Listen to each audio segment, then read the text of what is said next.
A couple of things before we start. First, it's just so good to be back. I just missed you guys, so it's wonderful, and God bless you. I hope you had a wonderful Resurrection Sunday. Welcome back. We're starting a brand new series today. As you can see on the screens, we're going to be in the book of Ecclesiastes.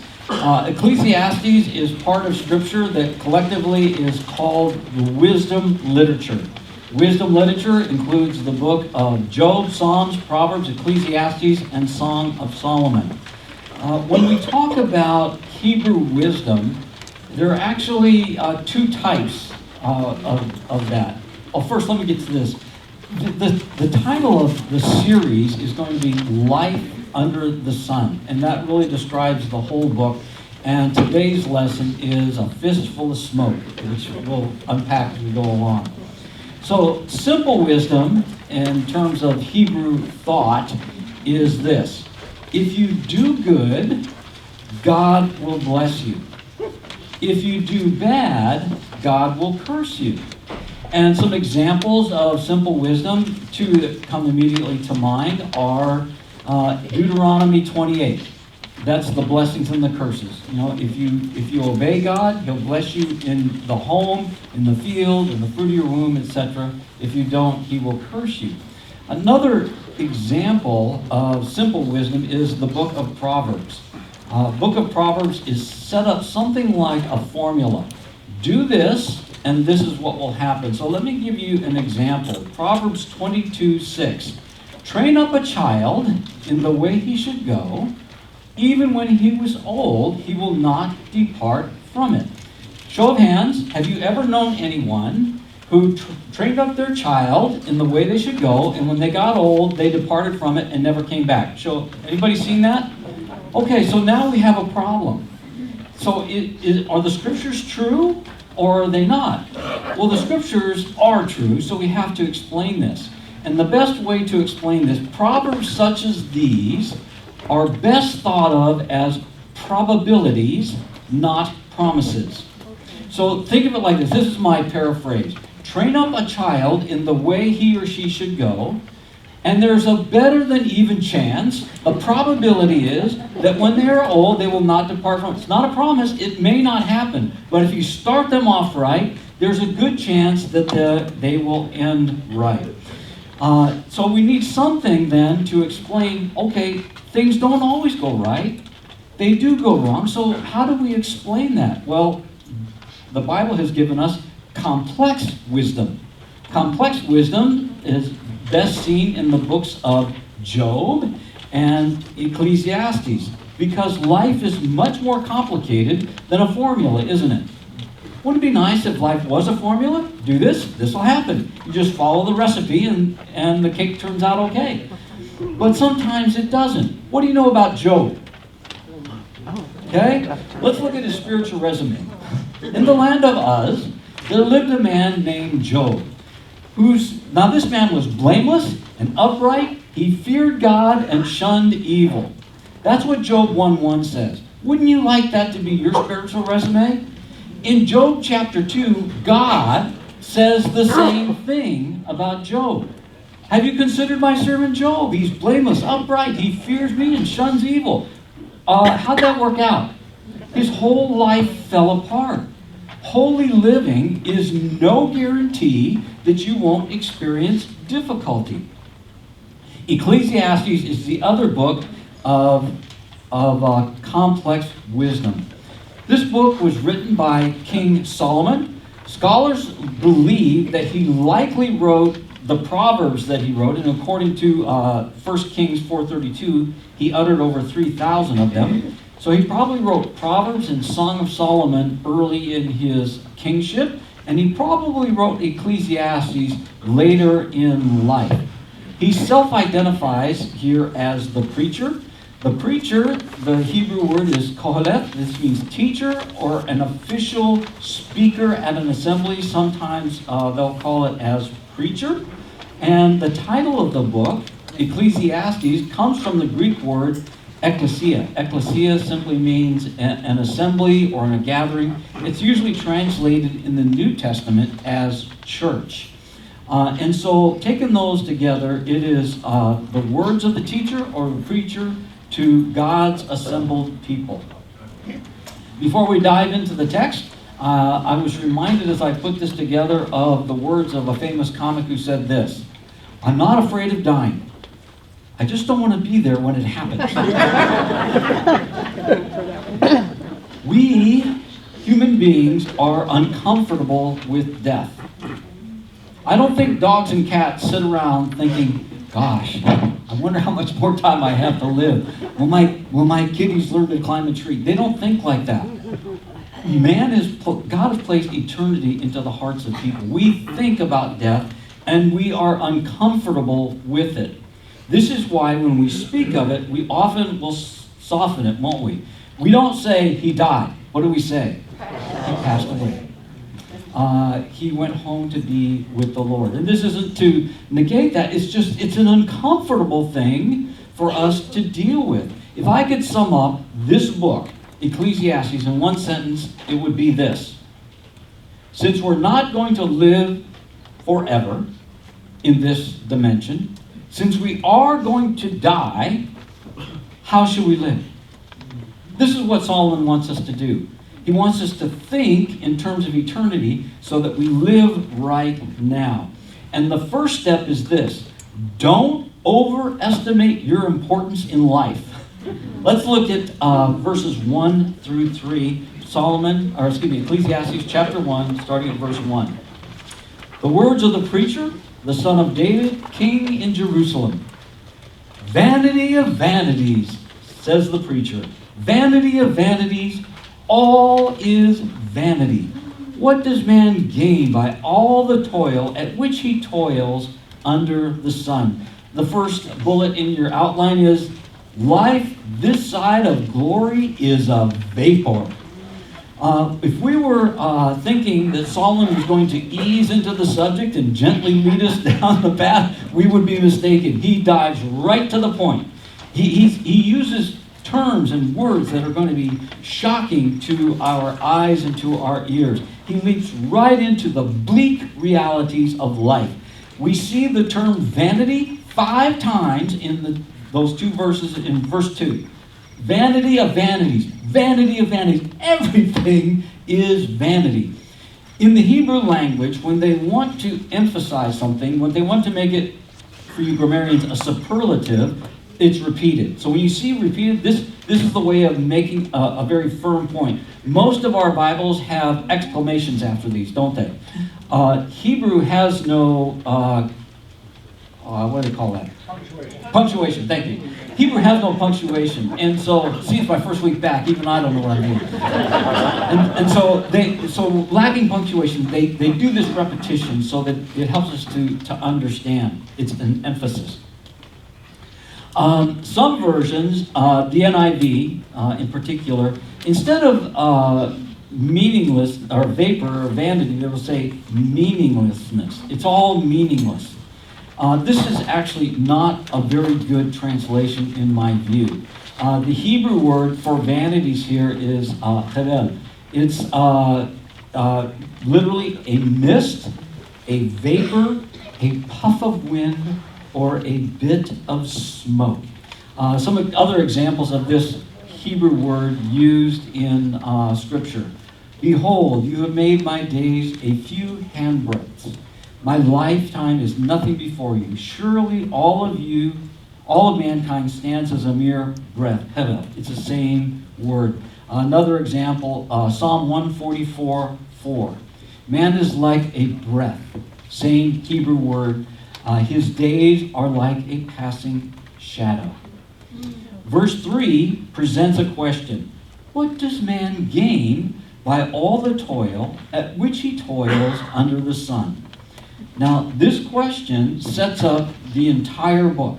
And he's going to answer this question as we go through it. So as we're going along, you find yourself getting depressed, stick with us. Because this question will be answered actually ultimately in very positive ways. He is going to show us the ultimate purpose and a better way in life. What does man gain from all of his work? The word gain there is an accounting term. And what it does, it conveys the idea of something that is left over at the end. In the words of that famous poet, Jim Morrison, no one's getting out alive.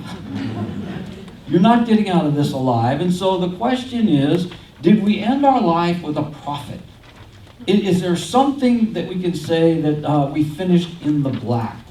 The implication, combined with verse 2, is life is so vaporous, it is such a mist, it is such a vanishing thing, how could there be a profit? Can we hold in our hands that which is left over and take it with us?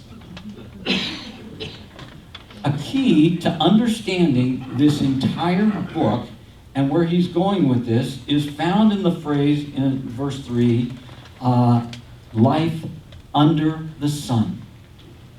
Keep this in mind as we go through the book of Ecclesiastes. Because under the sun, that expression will be found 29 times in this book. The term under heaven is in the book 3 times. And so his ultimate point is, if you only look under the sun, if that's the only place you're looking for meaning, you're going to miss it. Because life is not under the sun. True life, as we'll see, is over the sun. That's what we'll see as we march through Ecclesiastes. Some of you who've been here before know that one of my favorite radio preachers is J. Vernon McGee. If nothing else, just for the voice. I can remember as a new Christian, I would listen to him every morning driving to work, and as soon as you heard, my friends, you knew. Here comes J. Vernon. And so you may have heard the story if you've listened to him, but I just love it. Speaking of profit, and at the end, and J. Vernon McGee tells this story of a man who had incredible wealth. And when he died, as is the practice, the relatives gathered in the room of the attorney for the reading of the will. And before they even got to it, one of the greedier relatives asked, how much did he leave? And the lawyer said, well, he left all of it. This sums up what we leave. Everything. You're not taking anything with you. And the fact is, and we'll see this as we go on, earning a living is not bad.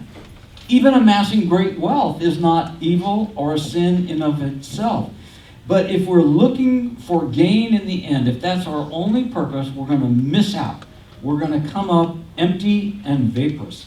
In the words of Job and of Paul, when it comes to what we take with us, Job 1:21, and he said, Job, naked I came from my mother's womb, and naked I shall return. The Lord gave, and the Lord has taken away. Blessed be the name of the Lord. The Apostle Paul, I think he has this in mind when he writes in 1 Timothy 6:7, for we brought nothing into the world, and we cannot take anything out of the world. You come with nothing, you leave with nothing, and if your whole purpose in life is to get stuff that's going to be here when you leave, you're going to miss it. When we die, the only thing we leave behind is the earth, the place that we used to live on. And the earth is going to keep on spinning as if we never were. So we look at this next bullet point. People come and go, but the cycles of the earth continue on forever. I'm going to read verses 8 through 10 as soon as I get some water. Here we go. Thank you. She always thinks, and thank you, Antoinette. I really appreciate this. And I'm just saying it because it's true. No, it's really good. Verse 8. All things are full of weariness. Oh no, verse 4. A generation comes and a generation goes, but the earth remains forever. The sun rises, the sun goes down, and hastens to the place where it rises. The wind blows to the south and goes around to the north. Around and around goes the wind. And on its circuits the wind returns. All streams run into the sea, but the sea is not full. To the place where the streams flow, there they flow again. People come and go, but the earth just continues on with these cycles day in, day out. And notice that he says, it doesn't say a person comes and goes, does he? What does he say? A generation.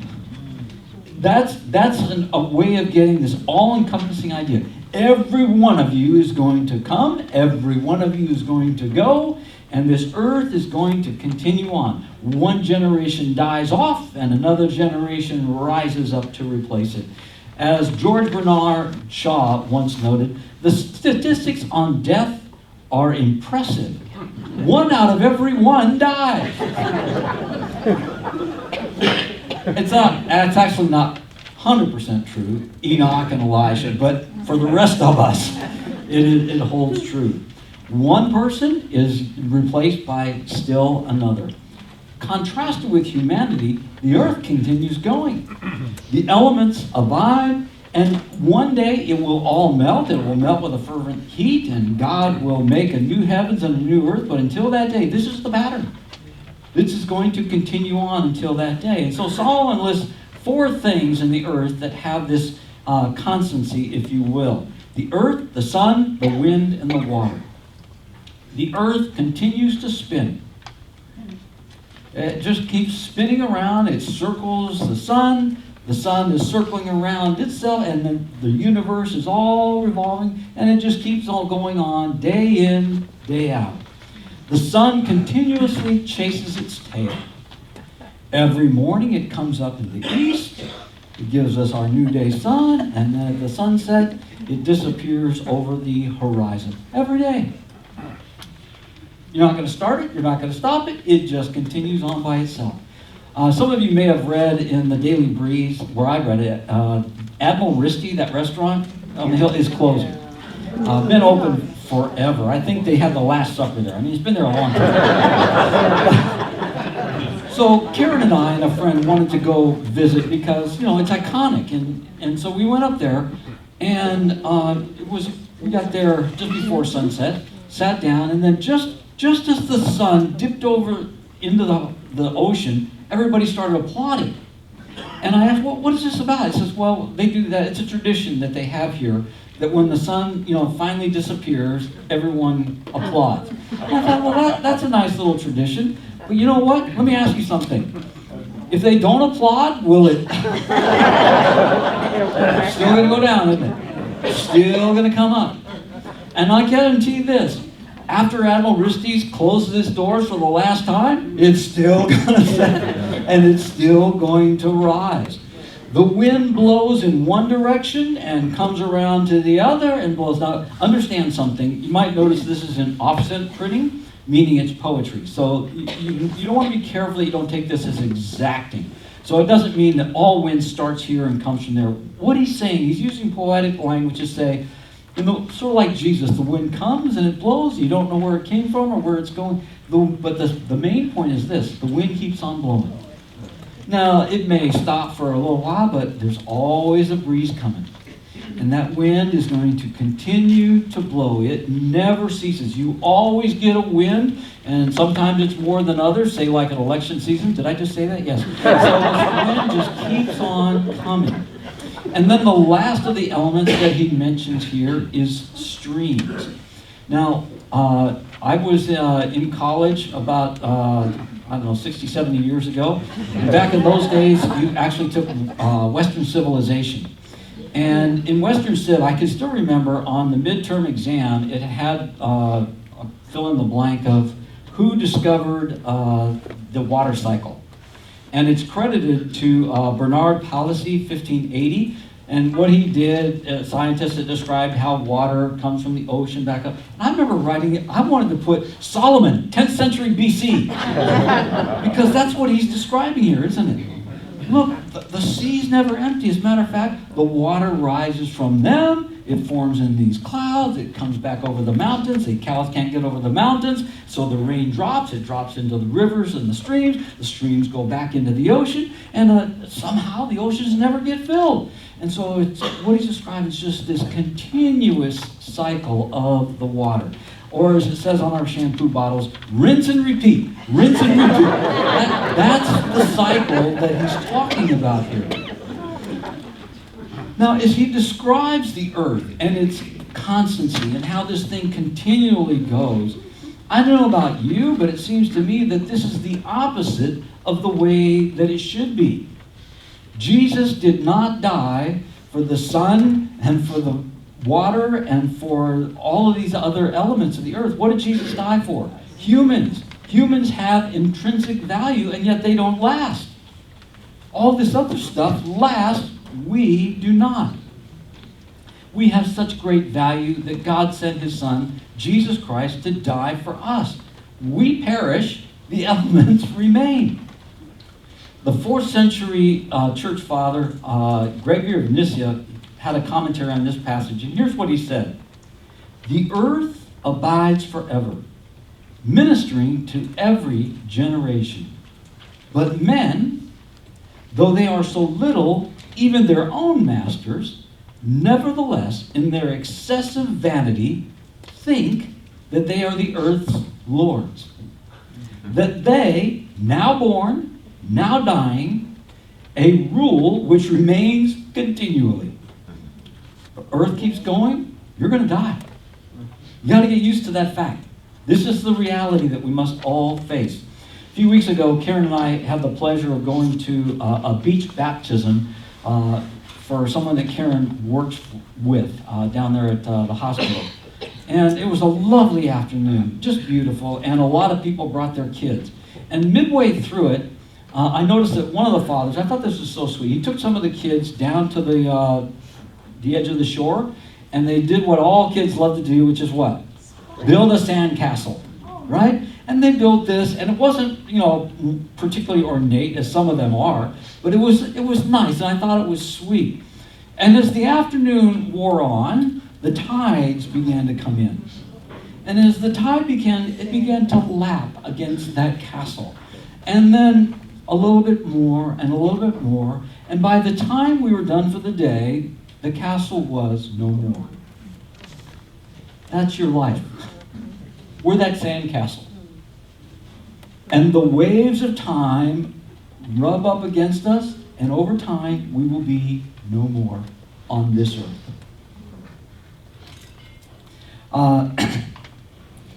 No matter how ornate, no matter how complicated, no matter how beautiful that castle is, it's going away. If we were to get in our cars after this service, I could take you to that exact same spot where we did that. And you know what you find? Nothing.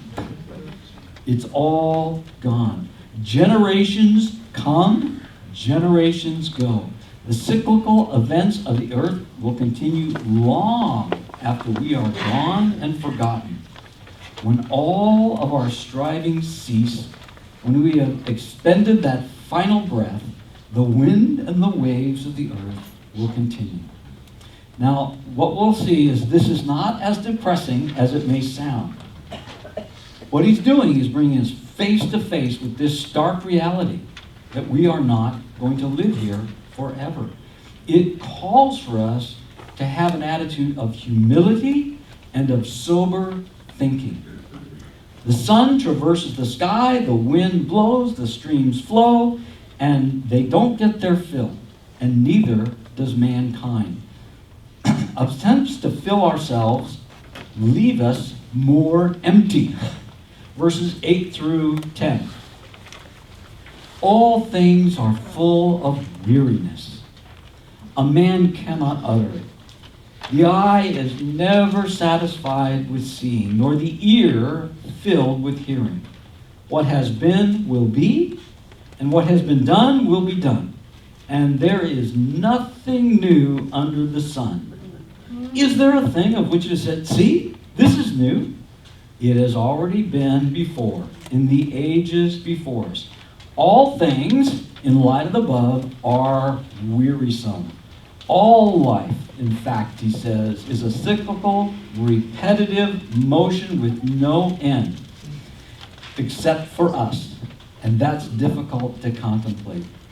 I'm reminded of a friend of mine. I'll go ahead and tell you his name. Anybody here know or remember Bob Pike? Yeah, okay. I remember I was taking an evangelism class with him, a great evangelist, and he was telling us about his college experience. He shared with the class that he went to UCLA, and studied philosophy. And he spent years there, and his parents spent tens of thousands of dollars, and here's what he said. He says, here's what he got out of it. If you're a philosophy major, I'm just sharing what he said, so don't come after me. But he said, philosophy seeks to answer the question, what is the meaning of life? And you know what he said he found out after 4 years? They taught him, it's a bogus question. The question is wrong because life has no meaning. So if you're thinking of sending your kids to philosophy, I just saved you a lot of money. As the ocean never fills up, so the eye and the ear never have their fill. No human being ever got to the point where they said, that's it, I've seen it all, I don't want to see any more, I have nothing more that interests me, go ahead, gouge out my eyes because there's no purpose to this. I don't know, I'm giving away my age, I suppose, but when I was a kid, I know you're thinking, what a memory. When I was a kid, going to the movies was a huge deal. First off, I had to save for weeks till I could get up, the 75 cents or whatever it is to go. I had to walk several miles to get there and then walk back. And, I thought that was so wonderful. And nowadays, what do we have? You got Netflix, you got Amazon, you got Hulu, you have all of these choices. We have the VCR, then we was replaced by the DVD. There are so many choices. I'm just going to tell you flat out, this is on film, the racist part. But I am so lazy now that if it isn't on Netflix, I'm too lazy to go to the cabinet, get the DVD out, that's too much work. I used to walk for miles to do it. But why does all this stuff exist? Because the eye never has enough. We want to see more and more, and we expose ourselves, and we never say, I'm done. I don't want to see any more. If you're not into movies, books. Some people are voracious readers, but I've never met a voracious reader who said, I'm done with reading. There's nothing more that I'd ever care to read. The eye is insatiable, as is the ear. I love music. I don't think there's a day in my life where I haven't listened to music. And I love all kinds of music. I happen to play a guitar, not very well, but it's something I've enjoyed for a long time. Karen can tell you, you can count the number of days on one hand in a month that I don't pick it up and play. I just love music. I love listening to it. I love playing it. Yet I've never thought, that's it. I've heard all the music that I ever want to hear. I'm just kind of done with that. If we can't get enough of seeing and hearing, but it's nonetheless wearying, because at the end of the day, it's all the same. We've seen it, we've heard it. Let's look at verses 9 and 10 one more time. What has been will be, what has been done will be done. There's nothing new under the sun. Is there anything that anybody can point to and say, oh, this is new? No. It's all old hat. Whatever existed in the past, it will exist in the future. Whatever has been accomplished will be accomplished again. What's the point? Solomon makes this bold proclamation that there is nothing new under the sun. And note, under the sun again. So when we look here, there's nothing new. And I can remember, this seems either like hyperbole or naivety. Either he's exaggerating for literary sense, or he's just being naive. He's not, and there's a point. I remember sharing this verse with my son when he was younger. I said, David, there's really nothing new under the sun. And you know how kids are? He goes, what about the computer? And I said, that's an abacus. Okay, and the abacus replaced seashells. And seashells replaced toes and fingers. There's nothing new under the sun.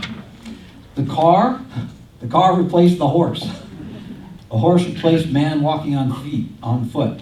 There's nothing new. A baby. We said, there's a new baby. No, it's just another baby. It's another human being, and there's lots of those. A revolution ushers in a new government. But at the end of the day, it's still a government. There is nothing new. New computers are going to come along that do things that they don't do today, but at the end of the day, it's still a computer. They have these self-driving cars now, but at the end of the day, it's still a car. New babies will be replaced by newer ones who are replacing all of us in this room who are going to be passing on. It's a true story of a football player. He was recognized as one of the most valuable players in the 1979 Super Bowl.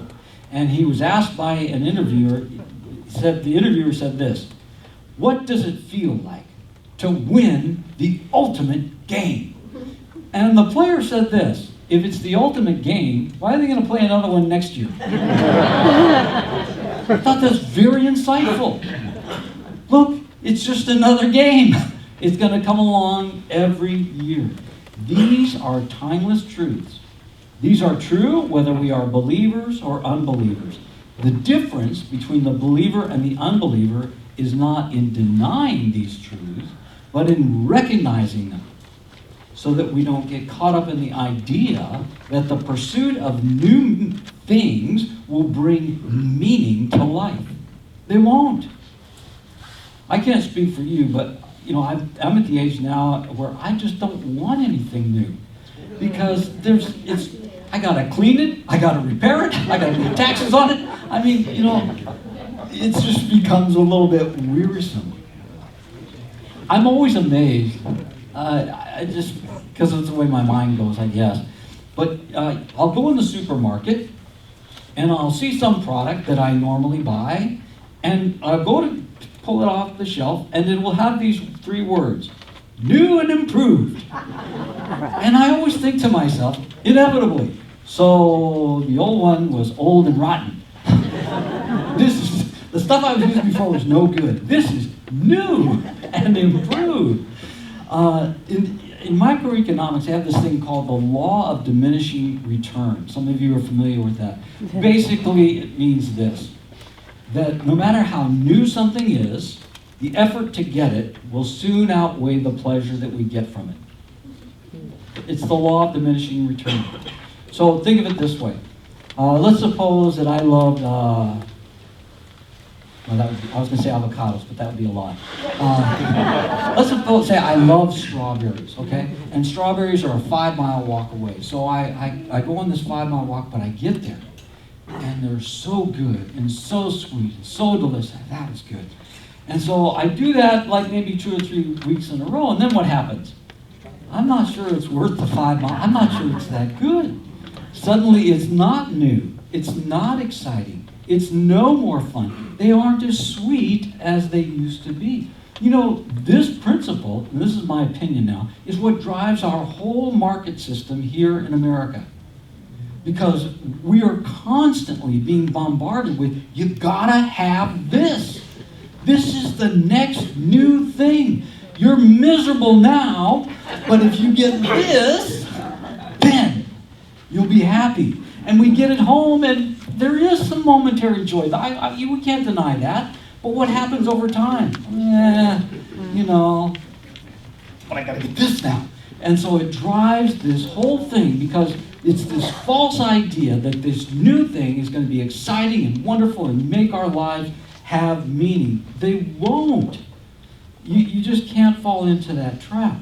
Part of the lesson of Ecclesiastes is this: stop thinking that meaning and happiness and satisfaction can be found in the novelty of new things or new experiences. You won't find meaning in those.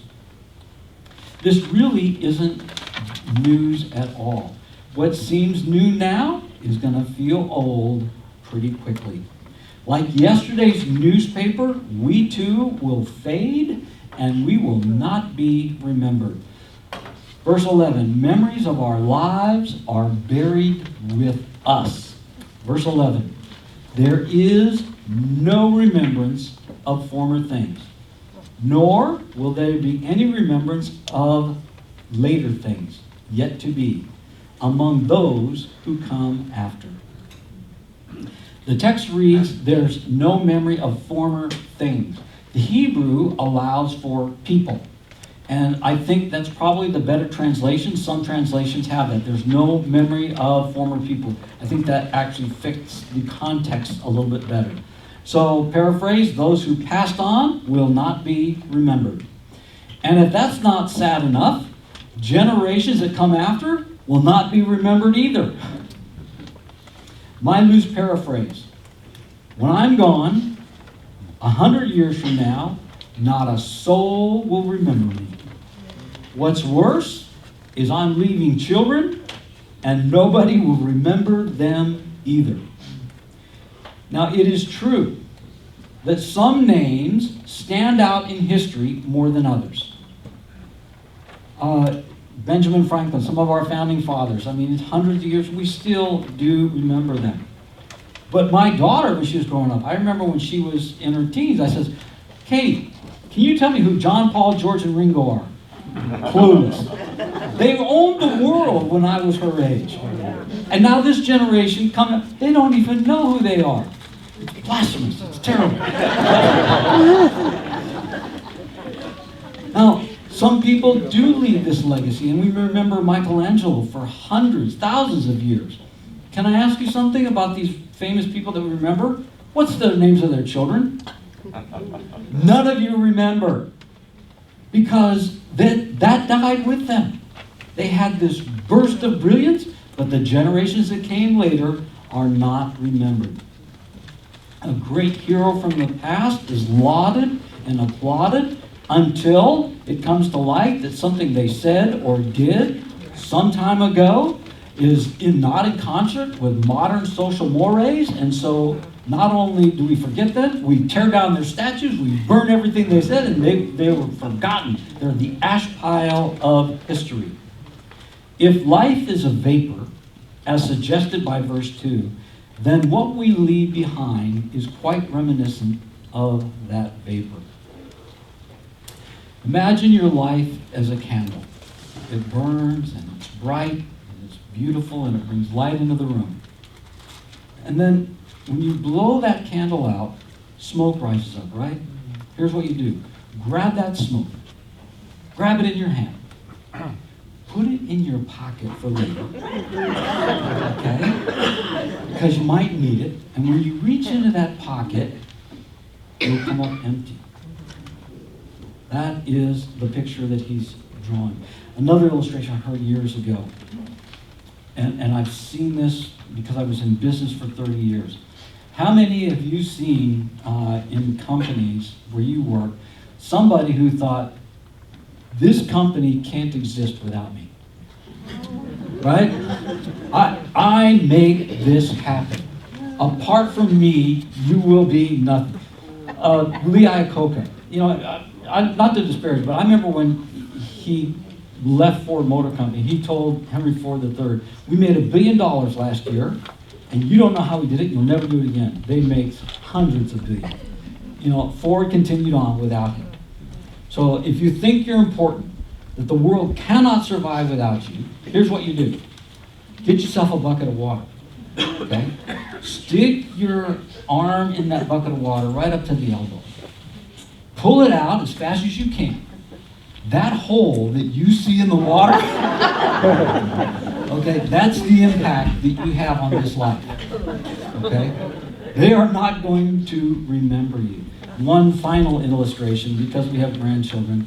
One of the things that you notice about little kids, soap bubbles. You blow those and those bubbles. And they look beautiful. I happen to love them myself. I could watch Lawrence Welk all day, just for that. Since the only audience that would get that. But, when you blow a bubble, sometimes the light is just right, and it has all of those colors, and it's just beautiful and wonderful. And then what happens? The bubble pops, and it bursts, and it's as if it never was. That's your life. Life is a vapor. The earth remains, we shall not. Now, if you find all this depressing, It's really what Solomon, what scriptures want us to do is we see life as it is, not as we wish that it were. Part of the maturing process is that we begin to see things as they are, not as we pretend that they are. Here's how we pretend sometimes. We pretend that the next job will bring me satisfaction. There's only two good jobs in America. The one you just left and the one you're going to. All the rest of them are hard. We pretend that the next church will be the right church. It'll be a good church. We pretend that next week the house won't need cleaning. We pretend that our children are perfect. We pretend that if we were married, life would be wonderful. We pretend that if we weren't married, life would be wonderful. It's astonishing. The two most envious groups of the church are the singles and the marrieds. We can pretend all that we want. But the reality is things under the sun are not and will not be as we wish them to be. They're not. If all of this is depressing, pay close attention. Stick with me, because Solomon will take us on this journey over the sun, and that's where our vision needs to be. If all of this brings a little smile to your face, then I want to congratulate you. You're halfway to happiness. Let's pray. Father, thank you for Scripture. All Scripture is God-breathed. You gave it to us for a reason, and we are thankful and grateful for it. We pray as we go forward that you would impart your wisdom to us, that we would properly interpret it, teach it, but also apply it to our lives, because life is a gift, and it's wonderful, and we want to experience all that you have, and all of it matters when our eyes are on you. We pray these things in Jesus' name. Amen. God bless you. Have a great week.